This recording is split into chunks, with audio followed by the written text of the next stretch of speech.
High বন্ধুরা, তোমরা সবাই কেমন আছো? আশা করছি সবাই ভালো আছো বা সবাই ভালো আছেন। তো আজকে আমরা আমাদের পুকুর থেকে একটি মাছ ধরে নিয়েছি, দেখতেই পাচ্ছেন এখনও লাফাচ্ছে। তো আজকে যে মাছটা ধরেছি সেই মাছটা আপনাদের ওদিকে কী নাম সেটা বলবেন। আমাদের এদিকে এটার অনেকও নাম আছে, তো আমরা বলছি না, আপনারা অবশ্যই কমেন্টে জানাবেন। তো আজকে এই মাছটি রান্না করব, তার জন্য আমরা প্রথমে নিয়ে নিয়েছি মাছগুলিকে, আমরা পরিষ্কার করে নিয়েছি এবং পিস করে নেওয়ার পর নিয়ে নিয়েছি আলু। তো আরেকদিকে উল্টো দিকে আমরা দিয়ে দিয়েছি সর্ষের তেল কড়াইতে এবং নুন এবং হলুদ গুঁড়ো মাছটির সঙ্গে ভালোভাবে মাখিয়ে নিয়েছি। তো মাখিয়ে নেওয়ার পর যখনই তেল আমাদের গরম হয়ে আসবে তখন আমরা দিয়ে দিয়েছি মাছগুলিকে ভাজতে। তো মাছগুলি ভাজা একদম ভালোভাবে, অর্থাৎ কড়কড়ে বা মচমচে করে আমরা প্রথমেই ভেজে নেব। তো প্রথমেই মাছগুলো আমরা দিয়ে দিচ্ছি কড়াইয়ে কীভাবে, এবং মাছগুলি দেওয়ার পর আমরা ভালোভাবে নেড়ে চেড়ে একদম কড়কড়ে বা মচমচে করে ভেজে নেব। তো আপনারা দেখতেই পাচ্ছেন মাছের যে কালারটা কীরকম হয়ে এসছে, যে মাছগুলো আমরা কড়কড়ে বা মচমচে করে ভাজলে যে একদম লালচে টাইপের যে রঙ হয়ে আসে, সেই রঙটা হয়েই এসেছে। তো আমাদের মাছ ভাজাও বলতে গেলে প্রায় হয়ে এসেছে। তো আমরা মাছ ভাজাগুলো আস্তে আস্তে তুলে নেব। তো মাছ ভাজাগুলো আরেকবার পাল্টে নিচ্ছি। এবার মাছ ভাজাগুলো পাল্টে নেওয়ার পর আমরা মাছ ভাজাগুলিকে তুলে নেব। তো মাছ ভাজাগুলো আবার আস্তে আস্তে তোলা হচ্ছে। তো মাছ ভাজাগুলো তুলে নেওয়ার পর যে মশলাগুলো আছে, অর্থাৎ আমরা বাকি যে জিনিসগুলো আছে সেগুলো রেডি করব। তো প্রথমেই মাছ ভাজাগুলো তুলে নেওয়ার পর দিয়ে দিয়েছি আলু। তো আলুগুলো ভাজা প্রায় হয়ে এসেছে। তো আলুগুলো যখনই ভাজা হয়ে আসবে তখন আমরা আলুগুলোকে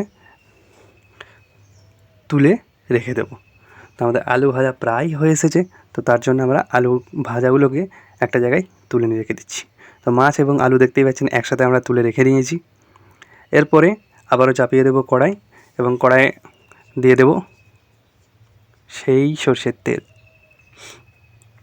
তো কড়াইয়ে আমাদের সর্ষের তেল দেওয়া হয়ে এসেছে।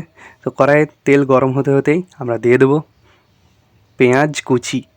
তো পেঁয়াজ কুচিগুলোকে আমরা ভাজবো যতক্ষণ না লাল হয়ে আসছে ততক্ষণ অবধি। তো আমরা একটু তেল বেশি দিয়েছি, দেখতেই পাচ্ছেন। তো আমরা পেঁয়াজগুলোকে একদম পুরোপুরি ভেজে নিচ্ছি। তো পেঁয়াজ ভাজাও আমাদের প্রায় হয়ে এসেছে। তো এবারে বাকি যে মশলাগুলো আছে সেগুলো আমরা দেবো। তো বাকি মশলার মধ্যে প্রথমেই আমরা দিয়ে দিচ্ছি আদা রসুন বাটা। তো আদা রসুন বাটা দেওয়ার পর হালকা করে নেড়ে নিচ্ছি, এবং নেড়ে নেওয়ার পর ওপর থেকে দিয়ে দিচ্ছি টমেটো বাটা, টমেটো পেঁয়াজ বাটা। তো টমেটো এবং পেঁয়াজকে আমরা বেটে রেখেছিলাম, সেই টমেটো পেঁয়াজ বাটাও দিয়ে দিলাম। তো আমাদের মশলাটা দেখতেই পাচ্ছেন কিছুটা হয়ে এসছে। তো মশলাটা আমরা কষতে থাকবো, এবং বাকি যে গুঁড়ো মশলা আছে সেই গুঁড়ো মশলাগুলোও আমরা দেবো। তো বাকি যে গুঁড়ো মশলাগুলো আছে সেই মশলাগুলো কী কী সেটা দেখে নিই। তো প্রথমেই আমরা যেটা দেবো সেটা কি, নুন। প্রথমেই আমরা দিয়ে দিচ্ছি নুন পরিমাণ মতো, সাথে দিয়ে দিচ্ছি হলুদ গুঁড়ো, জিরে গুঁড়ো, লঙ্কার গুঁড়ো। তো আমাদের সমস্ত কিছু মশলা দেওয়ার পর আমরা মশলাটাকে আরও একবার মাখিয়ে নিচ্ছি এবং ভালোভাবে এটাকে কষতে থাকবো। মশলাটি যখন কষা হয়ে আসবে তখন আমরা বাকি যে রান্নার যে শেষ অংশটা আছে, অর্থাৎ আলু এবং মাছ কখন কী দেবো সেটা আমরা ঠিক করব। তো আমাদের মশলাটা কষা হচ্ছে। তো মশলাটা কষতে কষতে আপনারা অবশ্যই আমাদের বাড়ির ফেসবুক পেজ এবং ইউটিউব চ্যানেলকে ফলো এবং সাবস্ক্রাইব করে রাখুন। সাথে অবশ্যই জানাবেন যে আমাদের বাড়ির রান্না কেমন লাগছে আপনাদের। যদি কোনো রান্না আপনাদের দেখার ইচ্ছা থাকে সেটাও অবশ্যই কমেন্টে জানাবেন। তো আমরা চেষ্টা করব সেই রান্নাটা করার বাড়িতে। তো আমাদের কষা প্রায় রেডি হয়ে এসেছে, দেখতেই পাচ্ছেন। তো যখনই আমাদের মশলাটা একটু কষা কষা হয়ে আসবে তখনই আমরা দিয়ে দেবো একটু পরিমাণ মতো পানি। তো পানিটা দেওয়ার পর আমরা আরও ভালোভাবে এটাকে নেড়ে কষতে থাকবো, এবং যখনই এটি ভালোভাবে কষা হয়ে আসবে, দেখতেই পাচ্ছেন যে আমাদের মশলাটা কষা হয়ে এসেছে, তখন আমরা এবারে দিয়ে দেবো ওপর থেকে যে আলুগুলো আমরা ভেজে রেখেছিলাম সেই আলুগুলিকে। এবারে আলুগুলির সঙ্গে ভালোভাবে মশলাটি আমরা মাখিয়ে নিচ্ছি। তো আলুগুলোকে ভালোভাবে আমরা মশলার সঙ্গে মাখিয়ে নেব এবং কিছুক্ষণ ধরে এইগুলোকে ভাজতে থাকবো। তো আমাদের দেখতেই পাচ্ছেন যে মশলাগুলো আছে সেই মশলাগুলো আমরা ভালোভাবে আলুর সঙ্গে মাখিয়ে নিচ্ছি, এবং আলুর সঙ্গে মাখিয়ে নেওয়ার পর আমরা যেটা করব সেটা আস্তে আস্তে দেখুন। তো আমরা এবার দিয়ে দিচ্ছি পরিমাণ মতো পানি। তো ঝোল হবে রান্নাটা আজকে আমাদের মাছ আলু ঝোল। তো মাছ আলুর ঝোলের জন্য আমরা প্রথমে আলুগুলোকে মশলার সঙ্গে মাখিয়ে নেওয়ার পর দিয়ে দিলাম বেশি করে পানি। তো বেশি করে পানি দেওয়ার পর ভালোভাবে নেড়ে নিচ্ছি। এবারে এটিকে ঢাকনা দিয়ে দেবো সেদ্ধ হতে।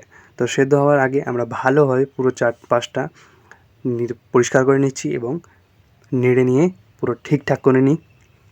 তো যখনই আমাদের পুরোটা ঠিকঠাক হয়ে আসবে তখন আমরা দিয়ে দেবো এটাকে ঢাকনা সেদ্ধ হওয়ার জন্য। তো যখনই এবার ঢাকনাটা দেওয়ার পর যখন আবার ফুটতে শুরু করবে তখন আমরা ঢাকনাটা তুলে দেখব যে আমাদের ফুটছে। তখন আমরা আমাদের যে মাছগুলি আছে, ভাজা মাছগুলি, সেই ভাজা মাছগুলিকে দিয়ে দেবো।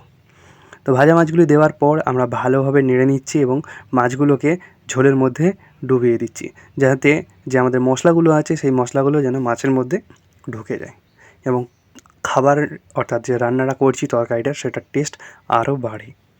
তো আমাদের দেওয়া হয়ে গেছে। এবার আমরা ওপর থেকে দিয়ে দিচ্ছি ধনেপাতা। তো ধনেপাতার সেন্ট এবং স্বাদ আলাদা। যারা জানেন তারা তো অবশ্যই, বাকি যারা জানেন না তারা দিয়ে দেখবেন, অবশ্যই দেখবেন আপনাদের রান্না ভালো হবে এবং এবং খেতেও ভালো লাগবে। তো আমাদের পুরোটাই মাখানো হয়ে যাওয়ার পর আমরা ঢাকনা দিয়ে নামিয়ে নেব। নামিয়ে নিলেই হবে আমাদের রান্না কমপ্লিট। তো দেখতেই পাচ্ছেন আমাদের মাছ আলুর ঝোল রান্না কমপ্লিট হয়ে গেছে। তো অবশ্যই আপনারা বাড়িতে রান্না করবেন, খাবেন এবং জানাবেন। সাথে আমাদের বাড়ির ফেসবুক পেজ এবং YouTube channel like, comment, share, follow, subscribe অবশ্যই করবেন। ধন্যবাদ।